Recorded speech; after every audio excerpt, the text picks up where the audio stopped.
Let it go, let it go. Lately, I've been working on finding joy amongst the imperfections that happen in life. 'Cause sometimes there's just not a lot of things you can do about those little imperfections. And so today, I'm focusing on enjoying my garden despite all the imperfection. So I'm out here just sitting under this tree, which I think might be a tea olive. Shrub turned into tree. I'm not sure. Anyway, looking at my garden and thinking it's pretty, and then smack, the tractor's in the way, and then double smack. Not only are the fence boards over there in a pile in the way, but I don't know if you can see from here, this tree, one of my white pole spruces, is not looking so hot, and I am not sure. Let's take a closer look. I'm not sure if it's from spider mites or if it just was too dry and didn't get watered enough, or if maybe one of the gophers is coming up from underneath and eating the roots. I'm not really sure. I'm not seeing any spider mite webbing in the tree. I am seeing webbing down on the bottom though, and it's not dry there, so I don't think it's from an irrigation plug. It could very well be, maybe it's just some sort of fungus or something, but I don't know. The needles are so dry, like they got, like all the juice got sucked out like a spider mite would or something. So I'm not sure. There is webbing down there, but it doesn't, I think that's just a regular spider web. I don't see the type of spider mite webbing in the tree, but this one here is starting to do the same thing. And I'm not sure what's going on. Like, I literally walked by this 2 days ago and they were all looking great. 2 days later, one's practically dead and there's another one not looking so good. And they should look as dark green. This one should look as dark green. Tell that way maybe that this one's lighter than that one. Gonna have to do something about this. Other than that though, and the tractor being in the way, it's looking really pretty out here. So the next clip I'm going to show you is definitely going to show you the imperfection of my garden this summer. This garden normally looks wonderful in summertime, but there's been so many things go on this year, and I am one of those persons that doesn't want to show you how imperfect my stuff is, the house or anything, but at this point, none of that really matters. And what matters is that I enjoy being out here and enjoy looking at it, even when the stuff is not looking perfect. Despite that, we've had a lot of irrigation dripper problems. The screens keep filling up for some reason this year. We've never had that problem before, so we have to keep emptying out the screens. Get rid of the soil that's in the screens.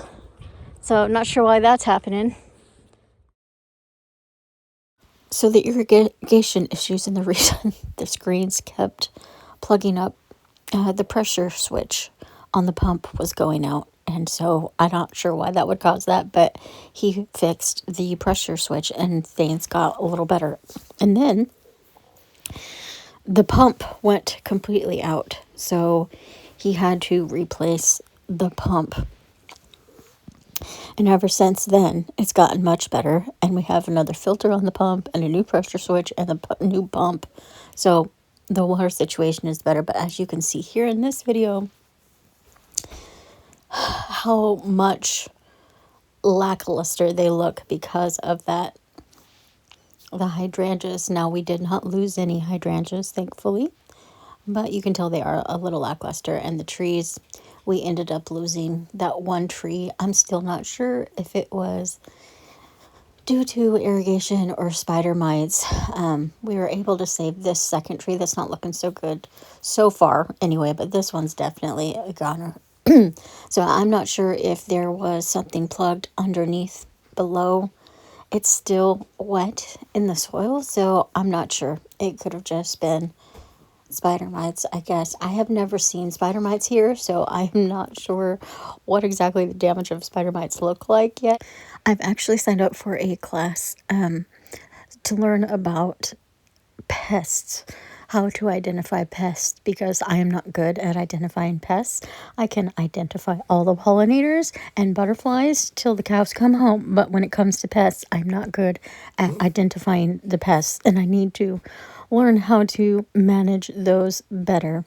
Even though I still do not believe in spraying, I will try to get some other predatory animal that will eat those pests. Gardening this summer has definitely been a challenge to find joy between me having 2 oral surgeries, getting a 10-day stomach virus, and then my transplanted kidney said, nope, we don't like that, and having it start to reject. This summer, on top of everything else with the irrigation issues, which ended up being the pressure switch and the pump, and other stuff that's going on around here, and my dog getting sick and needing surgery. It's been kind of a crazy bust of a year for gardening. I've just got to learn to let go of all that imperfection and enjoy what I do have, because what is here, despite that obtrusive weed that I need to go pull, which I'm not sure I can, because out here with the red clay soil, it's like trying to pull a weed through cement. I'm not sure I'm going to be able to do it this time of year until we start getting rain consistently. I need at least 5 days of rain straight in a row to make the ground wet enough to pull these weeds. So I'm not sure I'm going to be able to pull that or not. But other than that tall weed, it's still really beautiful out here. I mean, look at the hydrangeas.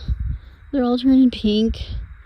The banana cream daisies are about done. But the salvia, oh my goodness, the rock and plain, the blue salvia is freaking amazing. The rosemary's growing nicely. It looks like, despite the fact that this tree got snipped, it's still green and is doing well. Looks more like a shrub than a tree, but I'll take it. The Russian sage this year, for the first time, is doing well, and boy, do the pollinators love that. Oh my goodness, they're all over that sage. They're also all over this blue salvia here too, even though it looks purple. It's it's called plain the blues. So the roses, look, and they're still blooming. It's like end of August and they're still blooming. The yarrow, it's gorgeous. I mean, imagine with all the weeds out of the way how pretty this would be. And there's a big huge truck coming up, so I can pause it. But just imagine what all this would look like, how pretty, how more beautiful it would be without all the weeds in the middle. And this summer has just been not one that I can do much about. But look at the snowball bush. It's already changing color. I'm not sure why that one's changing color so soon, but maybe we're going to have an early fall. And yeah, the grass would still be brown and not green because we don't water here. We've been in a drought now for at least 15 years, maybe 20, in the area I live in on the west side of Oregon. So I just think it's a waste to keep your lawn green. It's not necessary. Sorry about that. Another huge truck just went by. They must be doing somebody's driveway up the road or something, because a ton of gravel trucks have been coming up today. Anyway, I don't feel the need to water the grass to keep the lawn green, because I just don't need it to make myself feel happy about my garden. And I think it's a waste for wildlife and for everything else around here to do that. So we don't water our grass anyway. It turns this goldish color throughout the summer, but it'll be green once wintertime hits, or whenever it starts raining in fall, whether that's September, October, or November. We never can be sure around here, but it'll start raining soon and it'll green back up. But that's just me and my philosophy. No shame if you water your lawn in the summer. I just don't think it's very ecologically friendly here when we're going through drought. That's also why I don't use any pesticide spray, because it's not very ecologically friendly. And I'm trying to change the perception in how you view your lawn and your garden, and that your garden can be pretty even if your lawn is not green, and that we are just following the change of the seasons, and that spraying is not beneficial to insects or to your own health, actually. And I do realize there are times where you absolutely have to spray in order to keep the bugs from spreading. But for the most part, I think we can live with a few plants that don't make it. And if you're in a heavily pest area, like more down south in the heat, well then yeah, I understand that. But for the most part, I think a lot of us could deal without spraying and without watering our lawns for the health of the planet. My goodness, I haven't even been out here this summer. Literally, I haven't been outside hardly all summer long.